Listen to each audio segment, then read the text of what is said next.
भाई एडवोकेट चंद्रशेखर आज़ाद जी हमारे समाज को न्याय दिलाने के लिए पूरी तरीके से 24 घंटे मुस्तैदी के साथ खड़े हुए हैं।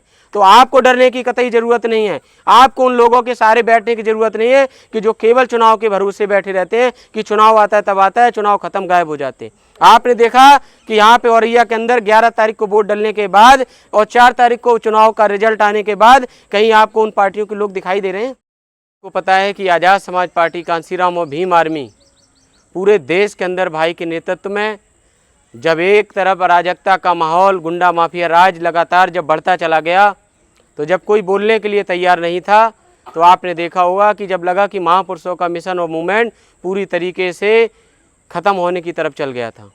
लेकिन हमें प्रकृति का धन्यवाद देता हूँ कि उन्होंने ऐसे ओजस्वी निर्भीक नेता के रूप में भाई एडवोकेट चंद्रशेखर आज़ाद जी को हम सबके बीच भेजकर जो पूरे देश के अंदर एक जन आंदोलन पैदा करके, लोगों को इकट्ठा करके देश के अंदर पुनः इस नीली क्रांति को स्थापित किया।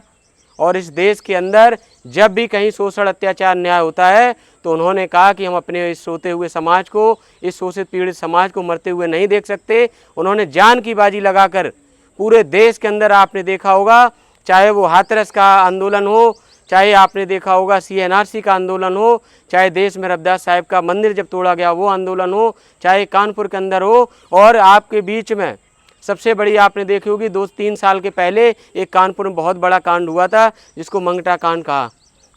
कई लोगों को अगर नहीं पता होगा तो ये औरैया उदाहरण है। आपने देखा होगा कि जिस दिन इस अयोध्या के अंदर राम के प्राण की प्रतिष्ठा हो रही थी, उस मंदिर के अंदर तभी इसी औरैया के अंदर एक हमारे दलित समाज के भाई की दिन के सुबह 9:30 बजे मनुवादियों के द्वारा जिस तरीके से फावड़े से काट के हत्या की गई। सभी लोगों को पता होगा कि दिव्यापुर के आगे कई गांव है, बहुत दूर गांव जाने की ज़रूरत नहीं, 10-12 किलोमीटर के अंदर ये गांव पड़ता है। आपने देखा कि किस तरह उस भाई की नृशंस हत्या की गई। जब आप देख रहे हैं कि बड़े बड़े नेता, जिन लोगों को आपने 30-30, 40-40 सालों से वोट देते चले आए, जिन पार्टियों के लोगों ने कई सारे नारे दिए कि हम शोषित पीड़ित लोगों की आवाज़ है, वो लोग वोट लेकर के लगातार इस सरकार में, इस उत्तर प्रदेश में काबिज रहे। काबिज होने के बाद हमारे लोगों का वोट भी ले गए, हमारे लोगों का नोट भी ले गए, लेकिन जब हमारे समाज पे अत्याचार हुआ तो उन लोगों ने अपने मुंह पे ताला लगा के बैठ गए। वो केवल और केवल चुनाव के वक्त आने वाले नेता थे। लेकिन हम भाई का धन्यवाद करते हैं कि उन लोगों ने उन नौजवानों को, गरीबों को एकजुट करके वो ताकत दी कि नहीं, गरीबों की आवाज़ अब इस तरीके से नहीं होगी कि अगर कोई पैसे वाला नहीं सुनेगा। तो उन्होंने इस नौजवानों की नीली जो पट्टी डाल के, जो नीली क्रांति को आगे बढ़ाने वाले नौजवान हैं, उन लोगों को आगे बढ़ाया और वो भीम आर्मी के रूप में पूरे देश के अंदर जाने लगी। आज भीम आर्मी और चंद्रशेखर भाई का नाम इस किसी की परिचय का मोहताज नहीं है। अगर पूरे देश के अंदर कहीं भी आप देख रहे हो, कहीं पर भी अगर अत्याचार हो रहा है तो आपने देखा होगा कि हमारे भीम आर्मी के नौजवान इस पुलिस से पहले पहुंचने का काम कर रहे हैं। ये ताकत भीम आर्मी के अंदर चंद्रशेखर भाई ने पैदा कर दी। तो हम आपको पूरी तरीके से भरोसा दिलाते हैं कि चाहे वो औरैया का, इस देश का कोई भी कोना हो, अगर कहीं भी शोषण, अत्याचार होगा तो भीम आर्मी के नौजवान भाई एडवोकेट चंद्रशेखर आज़ाद जी हमारे समाज को न्याय दिलाने के लिए पूरी तरीके से 24 घंटे मुस्तैदी के साथ खड़े हुए हैं। तो आपको डरने की कतई ज़रूरत नहीं है। आपको उन लोगों के सहारे बैठने की ज़रूरत नहीं है कि जो केवल चुनाव के भरोसे बैठे रहते हैं कि चुनाव आता है तब आता है, चुनाव खत्म गायब हो जाते हैं। आपने देखा कि यहाँ पे औरैया के अंदर 11 तारीख को वोट डलने के बाद और 4 तारीख को चुनाव का रिजल्ट आने के बाद कहीं आपको उन पार्टियों के लोग दिखाई दे रहे हैं? ऐसा तो नहीं कि औरैया के अंदर समस्याएं खत्म हो गई हैं, क्या औरैया के अंदर उत्पीड़न कम हो गया? आपने देखा होगा कि कल हम जब गए तो हमारे अल्पसंख्यक भाइयों के साथ, मुसलमानों के साथ जब मैं कादरी जी से मिला जाके, तो उन्होंने अपनी समस्या बता दी कि किस तरीके के साथ प्रशासन उनके साथ जाति लगातार करता चला रहा। तो कल हमने उनको भी भरोसा दिलाया कि चाहे वो दलित हो, चाहे वो पिछड़े वर्ग के लोग हों, चाहे वो अल्पसंख्यक के लोग हों, दलित, बौद्ध, सिख, ईसाई, चाहे मुस्लिम समाज के लोग हों, आपकी आवाज़ आज़ाद समाज पार्टी भीम आर्मी पूरे मजबूती के साथ इस देश के अंदर मजबूत विकल्प बन के आ गई है। तो उन लोगों के लिए भी ये रहा है कि जो लोग ये कह रहे थे कि हम भाई को सदन के अंदर नहीं पहुँचने देंगे, जिन लोगों ने ये कहा कि चंद्रशेखर भाई पिछड़े वर्ग की, दलितों की, शोषितों की, पिछड़ों की जो आवाज़ है उनसे ज़्यादा मजबूत कोई आवाज़ नहीं है, वही समाज की मजबूत आवाज़ और ईमानदारी के साथ आवाज़ उठा रहे, न्याय दिलाने का काम कर रहे हैं। जब मौका मिला उनको नगीना में लड़ने का तो आपने देखा वही जो लोग भाई की तारीफ करते थे वही भाई को संसद न पहुंचने के लिए टांग खींचने का काम किए। उन्हीं लोगों ने पूरी ताकत के साथ भाई को हराने के लिए पूरी ताकत झोंक दी। उत्तर प्रदेश में जो लोग एक एक बार अपनी कॉन्स्टिट्यूंसी में जा रहे थे वो लोग नगीना में 3-3 4-4 बार गए। सारे पूरे देश का विपक्ष एक होके वो केवल भारतीय जनता पार्टी के गुंडों को नहीं हराना चाहता था, इस सामंती सरकार को नहीं हराना चाहता था। वो चाहता था कि अगर ये मेहनती कार्यकर्ता, अगर मेहनती दलित शोषित पिछड़े लोगों की आवाज़ अगर सदन के अंदर पहुंच गई तो ये राजनीति की दिशा बदल जाएगी। आपने देखा कि लेकिन फिर भी उनके रोकने के बाद जिसको महापुरुषों का आशीर्वाद प्राप्त हो, जिसको आप जैसी बड़े इस देश की बड़ी जनता का आशीर्वाद प्राप्त हो, जिनको इन मिशनरियों का आशीर्वाद प्राप्त हो, क्या उस आवाज़ को कोई रोक सकता है? और उन लोगों के लिए चैलेंज था, हम लोग सारे लोग आप सब लोगों माताओं बहनों के आशीर्वाद से और भाई नगीना की इस आवाम ने भाई को इतनी मजबूती के साथ जिता के भेजा कि उन लोगों को जो लोग भाई के टांग खींच रहे थे आज वो लोग भाई के पास जा जाके अपने लिए समर्थन की भीख मांग रहे हैं। ये ताकत आप लोगों ने दे दी। जो ताकत आपने नगीना में दी वही ताकत के लिए हम लोग गांव-गांव जाकर भीम आर्मी आज़ाद समाज पार्टी के कार्यकर्ताओं को एक एक जोड़ करके इस जन सैलाब को ऐसा पैदा करेंगे कि चाहे वो मनवादी सरकार हो, गुंडों की अराजक सरकार हो, हम लोग आने वाले टाइम में उन गुंडों को भी उखाड़ के फेंक देंगे। इस देश के अंदर अगर कोई चीज़ चलेगी तो वो केवल और केवल महापुरुषों की विचारधारा और अंबेडकर विचारधारा ही राज करेगी। मनवादी व्यवस्था कतई नहीं कायम होने देंगे।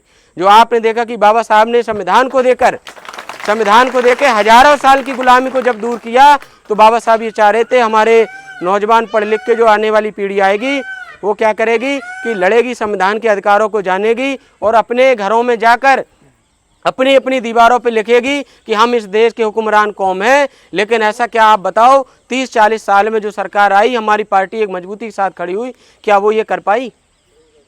कोई भी सरकार। इसलिए भाई ने इस मिशन को एक नई दिशा दे दी है कि अब हम लोग ये जान गए कि जब हम लोगों ने इस उत्तर प्रदेश के अंदर सरकार बनाई, अन्य राज्यों में हमारे विधायक सांसद जीते, लेकिन क्या हमारी सरकार आज बची? इससे एक चीज तो तय हो गई कि कोई भी सरकार कितनी भी मजबूत क्यों ना हो, उस सरकार की एक दिन विदाई निश्चित है। लेकिन विदाई तो निश्चित होगी। कभी आपने देखा कि जो लोग हजारों साल से आपके ऊपर राज किए, आज वापस वही लोग हमारे ऊपर संविधान आने के बाद भी वही लोग फिर राज करने लगे। भाई क्यों राज करने लगे? इस देश के अंदर जब बाबा साहब इस राजतंत्र को खत्म करके लोकतंत्र बना के गए हैं, और लोकतंत्र की ये खूबसूरती है कि जिसकी जितनी संख्या बारी उसकी उतनी हिस्सेदारी। क्या आपको मिल रही है? ये सवाल मेरे इसलिए आपसे वाजिब है कि आप देखो कि 70-75 साल होने के बाद आपके अंदर मूछें रखने पर हमारे लोगों की हत्या होती है। अगर हमारे लोग बारात निकालते, उनकी बारातें समाज की नहीं निकालने दी जाती हैं। बहन बेटियों की इज्जत जो है मूली गाजर से भी बदतर हो गई है। आपने देखा होगा कि अभी 12-14 दिन पहले अलीगढ़ के अंदर गौरव भाई की हत्या हुई। आपने देखा कि भाई गए, विशाल भाई, जिस तरीके से हमारा जो बहुजन मीडिया है वही हमारा मीडिया बन चुका है। इन मनवादी सामंती मीडिया के पास अगर हमारे पास पैसा नहीं है, हमारे दुख दर्द को वो लोग नहीं दिखा रहे। तो आपसे ये मेरा निवेदन भी है कि जहाँ जहाँ बहुजन समाज के लोग अपने यूट्यूब चैनल चला के जा रहे, जो भी साथी हमारे आज़ाद समाज पार्टी भीम आर्मी से जुड़े हुए लोग हैं, ऐसे लोगों को बढ़ावा दें ताकि हमारी जो सच्ची खबरें हैं, सच्ची जो न्यूज़ें हैं वो अब तक आम जन तक पहुँचें। और यही हम लोगों के स्तंभ रहे जो भाई को जिताने में सबसे ज़्यादा उनकी अहम भूमिका रही। आप लोगों का, क्योंकि भाई की खबर जो नगीना से लेके, केरल से लेके कन्याकुमारी तक और कश्मीर से लेके गुवाहाटी तक कहाँ से खबर पहुँच रही। आज ये मजबूरी हो गई कि वही सामंती मीडिया भाई के सामने कैमरा ले जाके मजबूर हो गई। तो ये ताकत किसकी है? ये ताकत आप लोगों की ताकत थी। जब हम लोग नगीना में ये कर सकते हैं कि हम लोग औरैया में नहीं कर सकते? आज हम इस गांव में पहली बार जरूर आए हैं, लेकिन हम ये बात दावे के साथ कह रहे हैं कि औरैया जिला के अंदर अगर कहीं कोई जाति शोषण हुआ, अगर हम लोगों के पास भीम आर्मी के पास खबर पहुंची तो हमने पूरी ताकत के साथ उठाई है। चाहे आपने देखा होगा कि आज के 4 साल पहले जब बिधूना के अंदर अम्बेडकर नगर के एक हमारे भाई की हत्या हुई थी, 5 दिन के बाद लाश मिली, तो हम लोगों ने उस पर भी आंदोलन किया। आपने छल्ला का कांड भी देखा होगा, तो उस कांड में हमारे कई सारे साथी जेल भी गए, हम भी जेल गए, हमने लाठियाँ खाई। तो लोग ये कह रहे थे डर के आप काम बंद कर दीजिए, आप इस चंद्रशेखर आज़ाद की पार्टी को ना चलाओ। उन्होंने हमसे ये शर्त रखी कि हम आपको छोड़ देंगे, लेकिन इस पार्टी को आप कई सारे लोगों के नाम बता दीजिए आप। लेकिन हमने क्या किया कि हमने कहा कि नहीं, हम अपने लोगों की लाशों पे राजनीति नहीं करते, हम अपने लोगों को मरते नहीं देख सकते। जब हमारा नेता ने जान की परवाह नहीं की तो हम उसी नेता के सिपाही हैं, उसी बहुजन महापुरुषों की पौध हैं, उन्हीं की नस्लें हैं। हम कभी इस चीज़ से समझौता नहीं करेंगे। तो जब हमने वहाँ समझौता नहीं किया तो आने वाले टाइम में कभी समझौता नहीं करें। यही आपके ईमानदार लोग हैं, आपके घरों से निकले हुए लोग हैं, आपके बच्चे लोग हैं। जब आपने देखा कि आने वाले 2 साल पीछे देखा, जिन लोगों को आपने वोट दिया, जो लोग ये कह रहे हैं कि भारतीय जनता पार्टी की सरकार ना आए, आपने देखा कि उन्हीं सरकारों में चुने हुए लोग किस तरीके से गाजर मूली की तरह जैसे सब्जियां खरीदी जाती हैं, ऐसे हमारे जनप्रतिनिधि बिक गए। कैसे बिक गए? क्योंकि वो लोग बिकाऊ थे। अब आपको तय करना है कि आपको टिकाऊ चाहिए या बिकाऊ चाहिए, आप तय करेंगे। तो जो अमीरों का, जो गरीबों का दर्द है वो अमीर कभी नहीं समझेगा। आप गरीब का दर्द एक गरीब समझेगा, तो इन्हीं में से आपका कोई इस गांव के अंदर, आपके क्षेत्र में लीडर पैदा करिए, और हम इसी के कड़ी में हर गांव के अंदर जा रहे। कल लगभग हम लोगों ने 17-18 गांव में मीटिंग की, इस क्या नाम विधुना के क्षेत्र में। तो आपके क्षेत्र में जहाँ जहाँ आप लोग जब हमारा सहयोग करेंगे, तो ये हम लोग लक्ष्य लेके चले हैं कि नवंबर आते 5 से 6 महीना के अंदर हम औरैया की तीनों विधानसभाओं को मजबूती के साथ खड़ा कर देंगे, ताकि आपने जो देखी कि हमारी पिछली पार्टी की क्या हालत हुई। आज आप बताओ, कई सारी जगह जमानतें जब्त हो गई। क्या आप चाहते हैं कि वोट तो हमारा कम नहीं हुआ? जब हमारा वोट कम नहीं हुआ तो हमारे विधायक और सांसद कम कैसे हो गए? तो कहीं ना कहीं उन नेताओं ने आपके साथ गद्दारी की, समाज के साथ झूठ बोला, आपके वोटों का सौदा किया। इसी वजह से तो हम लोग आपके बीच जाके आप लोगों के वोटों का सौदा ना करके हम आपसे वोट लेने नहीं आए। हम आप लोगों से ये अपील करने आए कि जब आपको दुख और तकलीफ हो तो आप हमें कष्टों में याद करके रखिए, चाहे वो दिन के 12 बजे हो, चाहे रात के 12 बजे हो। आपको अगर दुख होगा तो समझ लीजिएगा कि हमें दुख होगा। तो भाई चंद्रशेखर आज़ाद जी के नौजवान, उनके ये सिपाही आपके लिए 24 घंटा पूरी तैयारी के साथ पुलिस से पहुंचने का पहले काम कर रहे हैं। तो आप इन सब लोगों का साथ दीजिए, इस भीम आर्मी आज़ाद समाज पार्टी को आप लोग मजबूती दीजिए, इस मिशन मूवमेंट को बढ़ाइए।